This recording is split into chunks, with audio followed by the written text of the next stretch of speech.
हर हर महादेव दोस्तों, जय श्री कृष्ण।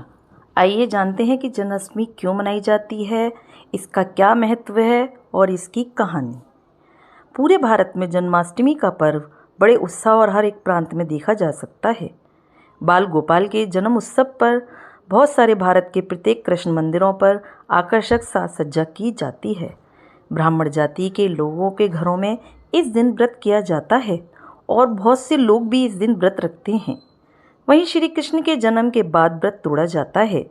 देश के भिन्न भिन्न राज्यों में अनूठी और प्राचीन परंपराओं के साथ कान्हा जी का जन्मोत्सव मनाकर इसकी बधाइयाँ दी जाती हैं। गोविंदा, बाल गोपाल, कान्हा, गोपाल, ठाकुर जी, मोरे श्री कृष्ण, बाल मुकुंद जैसे करीब 108 नामों से पुकारे जाने वाले भगवान युगों युगों से हर कृष्ण भक्त के हृदय में विराजमान हैं। श्री कृष्ण ने पृथ्वी पर एक आम मानव की तरह जन्म लेकर पृथ्वी को दुष्टों के प्रकोप से बचाया था। इसीलिए पौराणिक काल से जन्माष्टमी का पर्व पूरे उत्साह के साथ सनातन धर्म में मनाया जाता है। जन्माष्टमी क्यों मनाई जाती है, तो चलिए देश किस बात की शुरू करते हैं इस कहानी को। जन्माष्टमी पर्व यादव समुदाय के आराध्य देव श्री कृष्ण का जन्मोत्सव होता है। इस दिन उन्होंने जन्म लिया था। प्रत्येक हिंदू के लिए ये एक विशेष दिन होता है। धार्मिक मान्यता है कि इस दिन कृष्ण भगवान को भक्ति भाव से प्रसन्न करने पर संतान समृद्धि एवं अधिक उम्र की प्राप्ति होती है।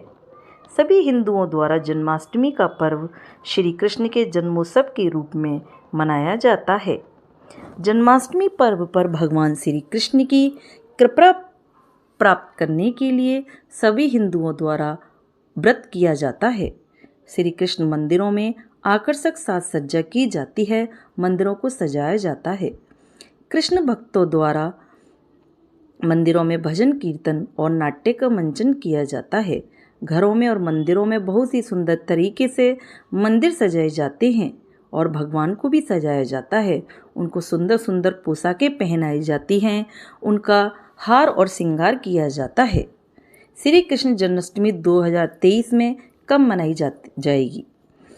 कृष्ण भगवान के जन्मदिन से हिंदू पंचांग यानी कैलेंडर के अनुसार भाद्रपद माह के कृष्ण पक्ष के 8वें दिन हिंदुओं द्वारा प्रतिवर्ष कृष्ण जन्माष्टमी के रूप में मनाया जाता है।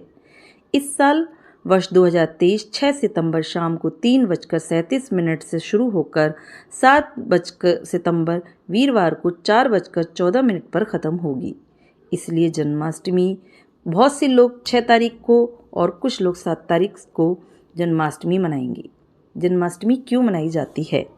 हिंदू धर्म की पौराणिक मान्यताओं और जनश्रुतियों के अनुसार सृष्टि के पालनकर्ता कहे जाने वाले भगवान श्री हरि विष्णु के 8वें अवतार प्रभु श्री कृष्ण हैं और कृष्णा जी जन्मोत्सव के इस दिन शुभ अवसर पर इस दिन को जन्माष्टमी पर्व के रूप में मनाया जाता है। भाद्रपद माह में कृष्ण पक्ष की अष्टमी को रात करीब 12 बजे यूपी के मथुरा में कृष्ण भगवान ने पृथ्वी पर अपना अवतार लिया था। उस समय मथुरा के राजा अत्याचारी कंस के प्रहार से प्रजा काफ़ी दुखी थी। इसलिए दीन दुखियों के रक्षक भगवान श्री कृष्ण स्वयं इस दिन पृथ्वी पर अवतरित हुए थे तथा उन्होंने कंस का वध किया था। बताते चले कि कंस श्री कृष्ण के सगे मामा थे। जन्माष्टमी कैसे मनाई जाती है? जन्माष्टमी की तिथि पता कर लगते ही भारतीय बाजारों में इसकी तैयारियां शुरू कर दी जाती हैं। बाजारों में लोग जन्मोत्सव में उपयोग होने वाले साज श्रृंगार की वस्तुएं खरीदना शुरू कर देते हैं। श्री कृष्ण भक्तों द्वारा जन्माष्टमी के पर्व पर उपवास रखा जाता है। मंदिरों को सजाया जाता है। लड्डू गोपाल की मूर्ति को बाल स्वरूप मानकर पालने में झूला झुलाया जाता है। भजन कीर्तन भी किए जाते हैं। इसके साथ ही अनेक स्थानों पर युवाओं में इस दिन दही हांडी तोड़ने का कार्यक्रम आयोजित करते हैं। वहीं दूसरी ओर भगवान कृष्ण की नगरी उत्तर प्रदेश के मथुरा में दूर दूर से श्रद्धालु दर्शन करने के लिए पहुंच जाते हैं। श्रद्धा भक्ति भाव से भगवान कृष्ण की पूजा अर्चना करते हैं और इस दिन पूरी मथुरा नगरी में भगवान कृष्ण के पर्व की रौनक देखते ही बनती है। मंदिरों को फूल मालाओं से सुसज्जित किया जाता है, सजाया जाता है। दही हांडी महोत्सव। हिंदू धर्म के सभी अनुयायी यह बात से तो परिचित होंगे कि श्री कृष्ण बाल अवस्था में काफ़ी नटखट थे। श्री कृष्ण को माखन चोरी करते हुए उनकी माता हमेशा उनको पकड़ लेती थी। भगवान कृष्ण की बाल लीलाओं का कृष्ण भक्तों द्वारा नाट्य रूप में मंदिरों में प्रस्तुत किया जाता है। मुंबई में दही हांडी का कार्यक्रम आयोजित किया जाता है। माखन मिश्री वाली हांडी को कई 100 फीट ऊपर लटकाया जाता है, जिसे गोविंदाओं की टोली द्वारा घोड़ी बनाकर फोड़ा जाता है। मुंबई की दही हांडी कार्यक्रम पूरे विश्व में प्रसिद्ध है। दिन व दिन इसकी लोकप्रियता बढ़ती जा रही है। दही हांडी या मटकी फोड़ने की रस्म भक्तों के दिलों में भगवान श्री कृष्ण की यादों को ताज़ा कर देती है। जन्माष्टमी की कहानी।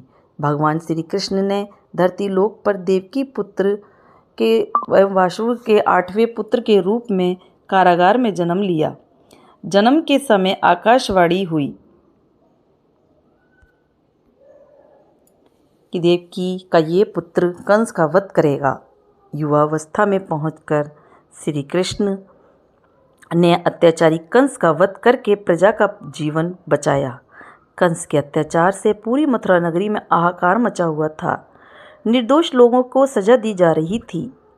यहाँ तक कि कृष्ण के मामा कंस ने अपनी बहन देवकी तथा उनके पति वासुदेव को बेवजह कालकोठरी यानी जेल में बंद कर रखा था।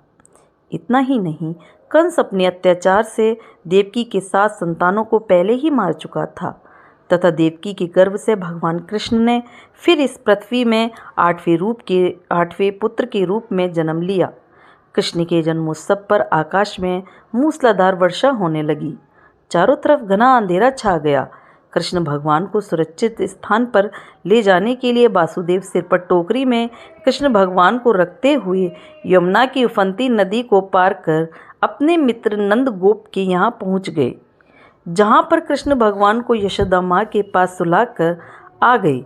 जिसके बाद देवकी के पुत्र कृष्ण भगवान का यशोदा ने पालन पोषण किया। इसीलिए कहा जाता है कि भगवान कृष्ण की 2 माताएं थीं, देवकी एवं यशोदा। बचपन से ही कृष्ण भगवान ने कंस द्वारा भेजे गए दुष्टों का संहार किया तथा कंस द्वारा प्रजा को कष्ट देने के सभी प्रयासों को विफल कर दिया। फिर अंत में एक दिन कंस का वध करके उसके अत्याचारों से प्रजा को मुक्ति दिलाई। जन्माष्टमी का महत्व। जिस प्रकार से भारतवर्ष में हिंदुओं के प्रमुख त्योहार होली, दिवाली और रक्षाबंधन को उत्साह के साथ मनाया जाता है, ठीक उसी प्रकार कृष्ण की जन्माष्टमी हर्षोल्लास के साथ मनाई जाती है। देश के प्रत्येक राज्य में भिन्न भिन्न रस्मों रिवाजों से जन्माष्टमी पर्व पर पूजन कर श्री कृष्ण को प्रसन्न किया जाता है। लेकिन एक खास बात जो इस पर्व में आस्था के रूप में देखी जाती है कि इस दिन आराध्य के जन्म सभी माताएं, बहनें, बच्चे, बूढ़े व्रत और उपवास करते हैं तथा शाम को पूजा के बाद व्रत को तोड़ते हैं। भगवान कृष्ण को युगों युगों से आस्था के केंद्र के रूप में हिंदुओं द्वारा पूजा जाता है। अतः भक्ति एवं सौहार्द के साथ इस महापर्व को साथ में मिलकर मनाते हैं। बहुत से लोग रात को चंद्रमा को अर्घ्य देने के बाद ही अपना व्रत खोलते हैं और भगवान को भोग लगाते हैं, फिर स्वयं प्रसाद ग्रहण करते हैं। इस तरह से जन्माष्टमी का पर्व बड़ी धूमधाम से और उल्लास के साथ मनाया जाता है। तो दोस्तों, आइए हम सब बोलते हैं कि बोलो नंद के घर आनंद भयो, जय कन्हैया लाल की। आपको मेरी कहानियाँ कैसी लगी? अच्छी लगती हो प्लीज़ लाइक ज़रूर करें, सब्सक्राइब भी करें, शेयर करें।